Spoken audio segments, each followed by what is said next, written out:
إنما يفتري الكذب الذين لا يؤمنون بآيات الله وأولئك هم الكاذبون. ખરેખર જૂઠની નિસ્બત તેઓ આપે છે કે જે ઓ અલ્લાહની નિશાનીઓ પર ઈમાન નથી રાખતા અને તેઓ જ જૂઠા છે. તફસીર. પાછલી બે આયતોમાં કાફિરોએ પયગંબર અકરમ સલ્લલ્લાહુ અલૈહિ વ આલેહી વસલ્લમ પર આરોપ મૂક્યો હતો કે આ આયતો કોઈ માણસે તેમને શીખવાડેલી છે અને પયગંબર તેને ખોટી રીતે અલ્લાહ તરફ જોડે છે. અલ્લાહે જવાબમાં જણાવ્યું કે જે વ્યક્તિને તેઓ ઉસ્તાદ કહે છે તે તો અરબી જ નથી, તો તે એક અરબી પયગંબરને કેવી રીતે શીખવી શકે? ઉપરાંત કુરઆનનું એટલું ઊંચું ઇલ્મ અલ્લાહ કોઈ કાફિરને આપતો નથી.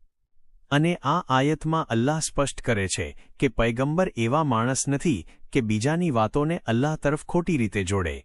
આવું કાર્ય તો તેઓ કરે છે જે ઈમાન નથી ધરાવતા.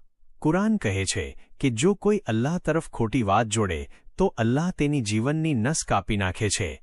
રિવાયાતોમાં છે કે રસૂલુલ્લાહ ફરમાવે છે, મોમિન અમુક સમયે ગુનાહમાં ફસાઈ શકે છે, પરંતુ તે ક્યારેય જૂઠું બોલતો નથી. પછી પયગંબરે ઉપર દર્શાવેલ આયત પઢી હતી.